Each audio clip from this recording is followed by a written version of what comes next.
Sleeping bad, the silent problem.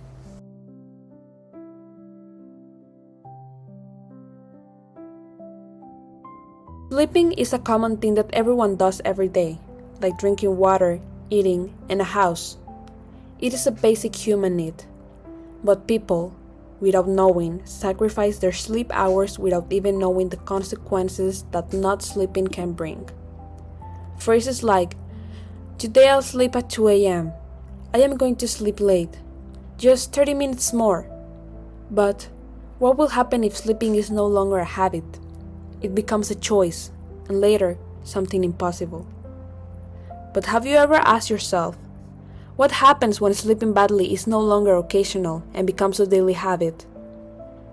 You won't notice the consequences the first days, but after progressing, the effects are starting to show, affecting our concentration, physical health, irritability, and lack of concentration. This is why not sleeping has become a silent problem. Not everyone needs to sleep the same amount of hours. For example, according to the Centers for Disease Control and Prevention, teenagers between 10 and 19 years old need to sleep 8 to 10 hours a day, while adults need between 7 to 9 hours a day. However, not everyone hits these instructions, meaning that many students go to school tired, without energy, not being able to pay attention, delaying their duties.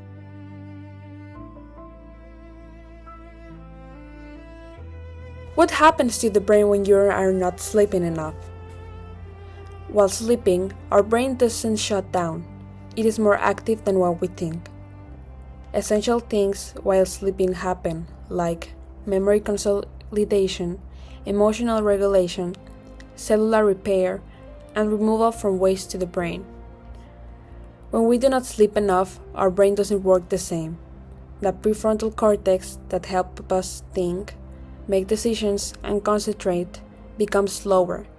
That is why we have trouble paying attention, and more probable to make mistakes. While the hippocampus, the one who processes the information, doesn't do it well, making us forget things easily and learning things harder.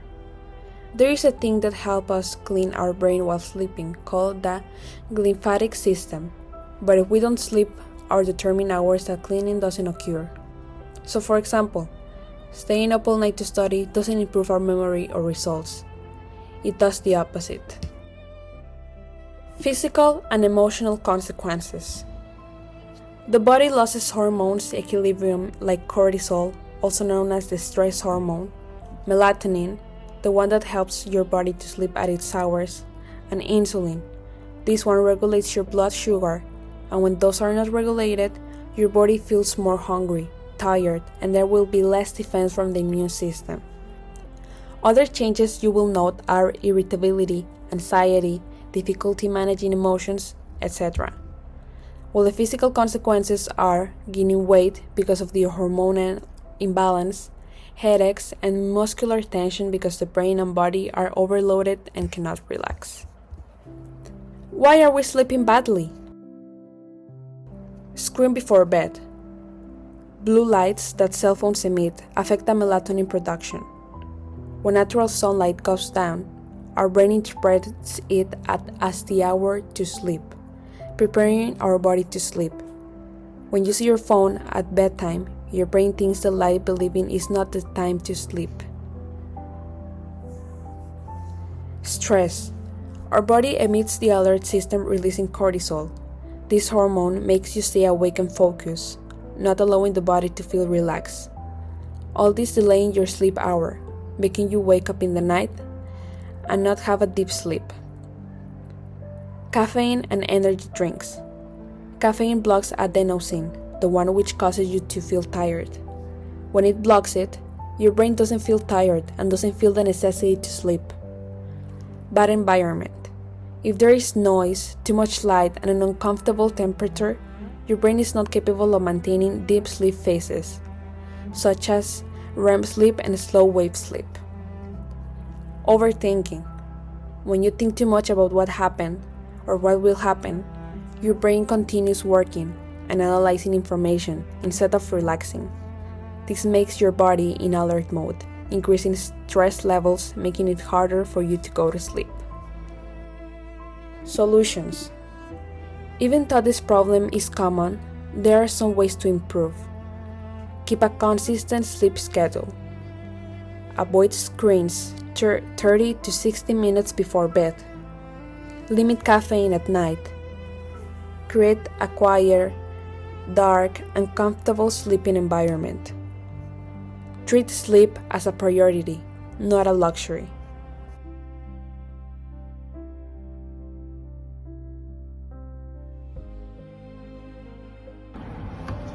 Cuando no duermes lo suficiente, ¿cómo te sientes normalmente?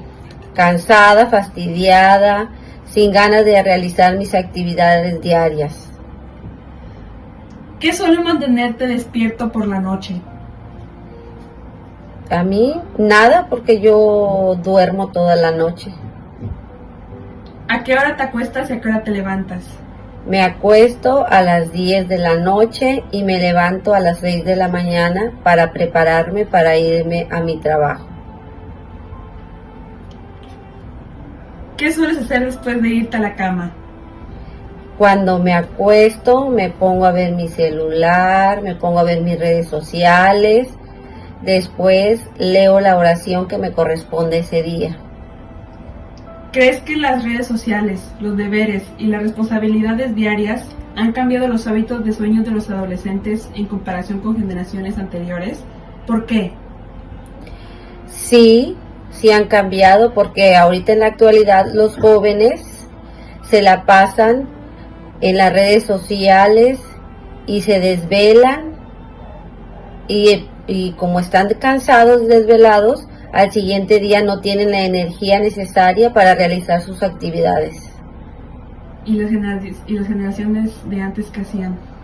Las generaciones de antes, nuestros padres nos tenían marcada una rutina en la que nosotros nos acostábamos a las 8 de la noche y nos apagaban la televisión y ya nos acostábamos a dormir, nos levantábamos otro día temprano para prepararnos para ir a la escuela.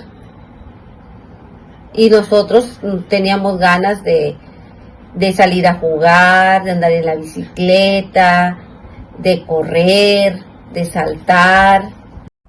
It is not normal to feel tired with low energy, hard memorization, and lack of learning. In a society that celebrates being busy and sleeping less, choosing to rest might be one of the most important decisions we can make. Even though it seems harmless, not sleeping enough can bring you big consequences. Sleeping is like eating, drinking water, and having a home. It is a necessity that if we don't have one, we wouldn't be able to live a proper and productive life. For this reason, people should begin to pay more attention to their sleeping habits and understand how important rest truly is. Getting enough sleep can improve concentration, mood, memory, and overall health. A well-rested person is more capable of facing daily challenges, making better decisions, and maintaining a healthier lifestyle. In conclusion, sleep should not be considered a luxury or something optional, but an essential part of life that helps us grow, learn, and live better every day.